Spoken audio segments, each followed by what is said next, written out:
Good morning student. आज हम लोग बुद्धि के बारे में पढ़ेंगे और यह क्लास जो है सेकेंड ईयर का चल रहा है। कोर्स 9 हम लोग इसमें डिस्कस करेंगे जिसका नाम है असेसमेंट फॉर लर्निंग। ठीक, और इसमें भी हम लोग यूनिट 4 का टॉपिक पढ़ेंगे। ठीक, असेसमेंट फॉर लर्निंग का यूनिट 4। ठीक, तो इसमें हम लोगों को बुद्धि के बारे में पढ़ना है। ठीक, सबसे पहले हम लोग देखते हैं कि बुद्धि क्या है।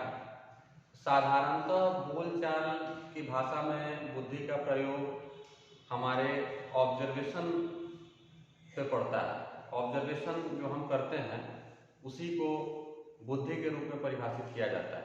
जैसे पूछा जाता है कि आप किसी पर्टिकुलर विषय को ले लीजिए कि मोहन पढ़ने में तेज है, तो यहाँ तेज जो है वह उसके बुद्धि को इंगित कर रहा है।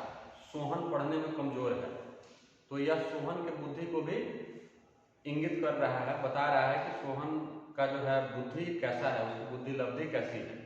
ठीक, और इससे जुड़े हुए बहुत सारे वैज्ञानिकों ने बहुत सारा परिभाषा भी दिया है, जिसमें कुछ महत्वपूर्ण है जिसको हम लोगों ने बोर्ड पे लिखा है, जो बार बार आपके विभिन्न एग्जामिनेशन में पूछे भी जाते हैं। और अगर यह क्वेश्चन पूछता है कि बुद्धि का अर्थ एवं उसकी परिभाषा लिखिए या उसको परिभाषित करिए और बुद्धि के कौन कौन से सिद्धांत है, तो इसको आप लोग लिख सकते हैं। तो सबसे पहले हम लोग जानने का प्रयास करेंगे। यह तो आप समझ गए कि साधारणतः बोलचाल में बुद्धि हम लोग किसी के IQ को, उसके समझदारी को, उसके समझने के तरीके को, या एक व्यक्ति से दूसरे व्यक्ति में जो अंतर होता है, खास करके समझने में, किसी चीज़ को समझने में कोई व्यक्ति बहुत समय लगाता है, कोई जल्दी समझ लेता है, कोई किसी चीज़ को तुरंत याद कर लेता है, किसी को उस चीज़ को याद करने में बहुत समय लग जाता है। तो इसी को मुख्य रूप से हम लोग बुद्धि कहते हैं अपने साधारणतः बोलचाल में। ठीक, लेकिन कुछ परिभाषा दिया गया जिसमें टर्मन के बारे में हम लोग पढ़ते हैं कि इन्होंने कहा कि व्यक्ति उतना ही बुद्धिमान होता है जितनी उसमें अमूर्त चिंतन की योग्यता होती है। अमूर्त चिंतन की योग्यता होती है। देखिए यहाँ दे रहा है अमूर्त चिंतन की योग्यता। ठीक, तो अमूर्त और मूर्त दो शब्द है, पहले भी हम लोग इसको डिस्कस कर चुके हैं।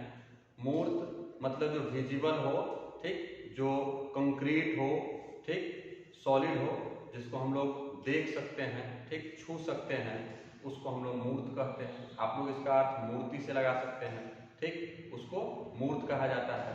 अमूर्त जो होता है, अमूर्त का मतलब होता है जो जिसे देखा नहीं जा सकता है, ठीक, सोचा जा सकता है, कल्पना किया जा सकता है, ठीक, उसको हम लोग अमूर्त कहते हैं। तो बुद्धि दो तरीके का, मूर्त और अमूर्त, जिस आधार पर हम लोग चिंतन करते हैं, किसी ठोस चीज को देख के उसके आकार, आयाम, उसके गुण दोष को हम लोग बता सकते हैं। ठीक, और किसी इमेजिनरी चीज जो हम लोग इमेजिन कर रहे हैं, कल्पना कर रहे हैं, ठीक, उसमें हम उसके बारे में सोच सकते हैं। तो जो इमेजिनरी है, जिसको हम लोग नहीं देख रहे हैं, जो हमारे सामने विजिबल नहीं है, उसी को हम लोग मूर्त, अमूर्त कहते हैं, अमूर्त चिंतन कहते हैं। चिंतन का मतलब सोचना। ठीक, आप लोग जानते होंगे चिंतन का मतलब होता है किसी चीज पे विचार करना, सोचना, कल्पना करना, इसको हम लोग चिंतन कहते हैं। ठीक, तो अगर ऐसी योग्यता हमें विकसित हो जाती है कि हम अमूर्त चिंतन कर सकते हैं, किसी विषय वस्तु पे बिना उसको देखे उसके बारे में सोच सकते हैं, समझ सकते हैं, उसके अच्छाइयों बुराइयों को हम समझने का प्रयास कर सकते हैं, ठीक, तो उसी को हम लोग अमूर्त चिंतन कहते हैं। तो टर्मन ने कहा कि व्यक्ति उतना ही बुद्धिमान होता है जितनी उनमें अमूर्त चिंतन करने की योग्यता होती है। ठीक, तो अमूर्त चिंतन करके ही किसी चीज के बारे में खोजा जाता है। जैसे वैज्ञानिक है, अब वो किसी चीज को खोजता है, ठीक, या कोई डिजाइन तैयार करता है, तो पहले तो उसको देखा नहीं होता है। अगर वो देखा होता तब करता तो वो तो मूर्त चिंतन में आ जाता। लेकिन जितने भी आविष्कार होते हैं, जो भी चीज हम लोग नया नया खोजते हैं, वह हमारे सृष्टि में है, लेकिन हम उस पर अमूर्त चिंतन करके ही उसको खोज निकालते हैं। ठीक, और तब जाके वह हमारे भौतिक जीवन में हमको फायदा पहुंचाता है। आगे कह रहा है बीने। ठीक, बीने ने कहा कि बुद्धि बोध पर आधारित। अब देखिए यहाँ एक बोध शब्द दिया है, बुद्धि बोध पर आधारित खोज परखता है जो उचित ढंग से तर्क करने तथा उचित ढंग से निर्णय करने से इंगित होता है। अब मान लीजिए किसी व्यक्ति को हम लोग बुद्धिमान कब मानते हैं? जब किसी डिफिकल्ट सिचुएशन में वह अपने बुद्धि का इस्तेमाल करके, अपने खोज परखता का इस्तेमाल करके और वहां से निकल जाता है अपने बुद्धि का इस्तेमाल करके। तो यही बात यहाँ कह रहा है कि बोध पर एट ए टाइम, ठीक, at the time of incident, अगर कोई व्यक्ति, बच्चा या कोई जानवर ही अपने दिमाग को लगा के वहाँ पे जो भी सर्कमस्टांसेस है उस हिसाब से अपने आप को मतलब स्थापित करता है या प्रदर्शित करता है, ठीक, और वहाँ से निकल जाता है, उस परिस्थिति से निकल जाता है, तो उसी को हम लोग बुद्धि कहते हैं। तो यही बात कर रहा है कि बुद्धि बोध पर आधारित खोज परखता है जो उचित ढंग से तर्क करने तथा उचित ढंग से निर्णय करने की से इंगित होता है। मान लीजिए कोई क्वेश्चन आपसे पूछा गया कि बिहार की राजधानी कहाँ है, तो आप बता दीजिए यूएसए। अब बिहार की राजधानी यूएसए तो एकदम इररिलेवेंट हो गया। हो सकता था आप लखनऊ बोल देते, ठीक, ईटानगर बोल देते, कोई दूसरा आप बिहार के स्टेट का जो कैपिटल है उसको बताते, तो थोड़ा सा माना जाता है कि चलिए कम से कम इतना बुद्धि है। लेकिन एकदम तर्कहीन, इलॉजिकल आपने आंसर दिया। तो यहाँ कह रहा है कि उचित ढंग से निर्णय कर सके, खोज परखता पर, ठीक, उचित ढंग से तर्क कर सके, ठीक। तो यहाँ तर्क क्या है आपका? गलत है, उस पर आप तर्क करिए तो यह गलत है। तो तर्क ऐसा दिया जाता है जो बुद्धिमान व्यक्ति हैं वह उचित ढंग से उचित समय पर उचित तर्क देके आपको किसी चीज को समझा सकते हैं, ठीक। तो बीने ने यह बात कहा। बकिंघम ने कहा कि बुद्धि सीखने की योग्यता है। इन्होंने कहा कि हम किसी चीज को लर्न करते हैं, सीखते हैं, सारे चीज जो है हमारे इन्वायरमेंट में या हमारे आसपास की जो चीजें हैं उनको हम लोग रोज देखते हैं, ठीक। कोई साइकिल चलाता है, कोई नहीं चलाता है, कोई मोटरसाइकिल चलाता है, कोई नहीं चलाता है, ठीक। तो यह योग्यता जो है किसी चीज को सीख लेने की, इसको बुद्धि कहा है इन्होंने कहा कि हम जो नए नए चीज हमारे सामने आते हैं और उसको हम फेस करते हैं, चैलेंजेस को, और उसको सीख लेते हैं, उससे बाहर निकल जाते हैं, तो इसको हम लोग बुद्धि कहते हैं, ठीक। तो बकिंघम ने कहा बुद्धि सीखने की योग्यता है। किसी भी चीज को सीखने की हमारी जो योग्यता है उसी को हम लोग बुद्धि कहते हैं। आगे अब हम लोग बढ़ते हैं तो देखते हैं कि बुद्धि के सिद्धांत, ठीक। तो बुद्धि का भी कुछ सिद्धांत है, ठीक, जिसको हम लोग देखेंगे। तो पहला कह रहा है कि एक कारक सिद्धांत, दूसरा कह रहा है कि द्विकारक सिद्धांत, तीसरा है बहुकारक सिद्धांत, चौथा है समूह कारक सिद्धांत, पांचवा है पदानुक्रम सिद्धांत, ठीक। तो मुख्य रूप से बुद्धि के यही 5 कारक हैं या सिद्धांत हैं, ठीक। इसमें अब इस बुद्धि के सिद्धांत जो दिए गए हैं इसमें एक कारक सिद्धांत को हम लोग थोड़ा डिस्कस करेंगे, ठीक। एक कारक सिद्धांत जो है वह प्राचीनतम सिद्धांत है। सबसे पुराना बुद्धि का अगर सिद्धांत कोई है तो वह एक कारक सिद्धांत ही माना जाता है, ठीक। इसमें कहा जाता है कि यह प्राचीनतम सिद्धांत है, ठीक।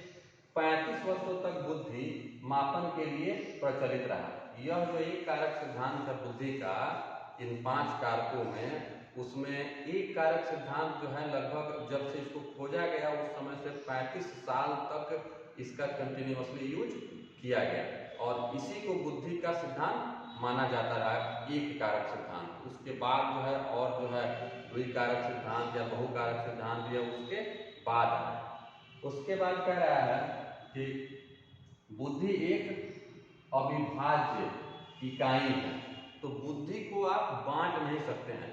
इसने कहा कि रुचि के आधार पर, अपने ज्ञान के आधार पर, अपने संज्ञान जो आपका है पूर्व ज्ञान है उसके आधार पर, या किसी चीज को देखने के बाद उसका जो इमेज आपके दिमाग में रह जाता है, उन सब चीजों के आधार पर बुद्धि अविभाज्य है। बुद्धि को बांटा नहीं जा सकता है। पुरानी कहावत है, आप लोग या हम लोग सुने भी हैं कि सब कुछ बांटा जा सकता है, लेकिन विद्या, जिसको हम लोग अपना ज्ञान कहते हैं, उसको बांटा नहीं जा सकता है।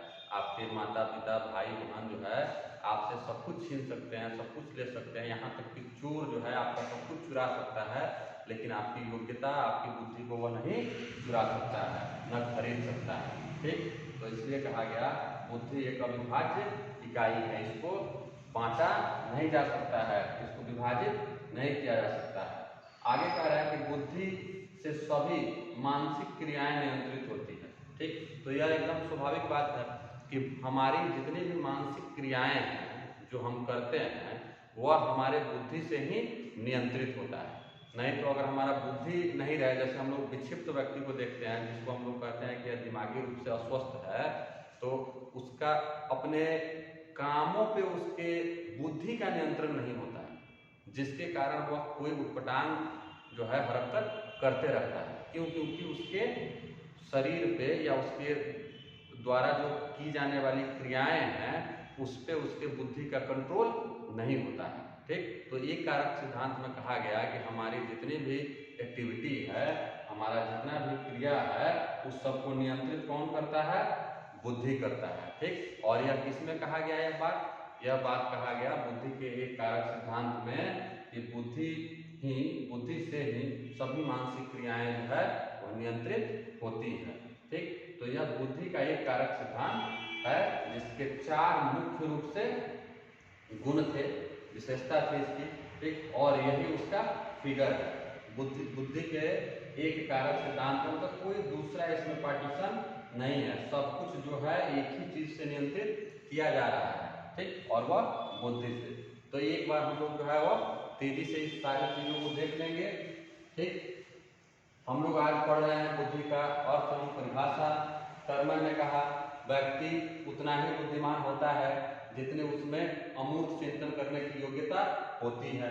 दूसरा, बीने ने कहा बुद्धि बोध पर आधारित खोज परखता है जो उचित ढंग से तर्क करने तथा उचित ढंग से निर्णय करने से इंगित होता है। आगे हम लोगों ने देखा बकिंघम ने कहा बुद्धि सीखने की योग्यता है। बुद्धि के सिद्धांत, बुद्धि के मुख्य रूप से 5 सिद्धांत हम लोगों ने देखे। पहला एक कारक सिद्धांत, दूसरा द्विकारक सिद्धांत, तीसरा बहुकारक सिद्धांत, चौथा समूह कारक सिद्धांत, पांचवा पदानुक्रम सिद्धांत। उसके बाद हम लोगों ने एक कारक सिद्धांत को डिस्कस किया। एक कारक सिद्धांत के कुछ गुण थे, यह सबसे प्राचीनतम है। 35 वर्ष तक एक कारक सिद्धांत का ही प्रयोग किया गया। बुद्धि एक अविभाज्य इकाई है, बुद्धि से सभी मानसिक क्रियाएं नियंत्रित होती हैं। ठीक, और उसका यह फिगर हम लोगों ने देखा कि बुद्धि जो है यहाँ एक ही चीज से पूरी जो हमारी मानसिक क्रियाएं हैं उसको एक ही चीज से इंगित किया गया, जो एक ही चीज उसको क्या है कंट्रोल कर रहा है। ठीक है, आज के लिए इतना ही। अगले वीडियो में हम लोग जो है बुद्धि के द्विकारक, बहुकारक और समूह कारक, पदानुक्रम कारक सिद्धांत के बारे में भी जानेंगे। अगले क्लास में हम लोग फिर मिलते हैं, तो आगे बुद्धि के बारे में जो चर्चा हमारी है आगे बढ़ेगी। तब तक के लिए धन्यवाद।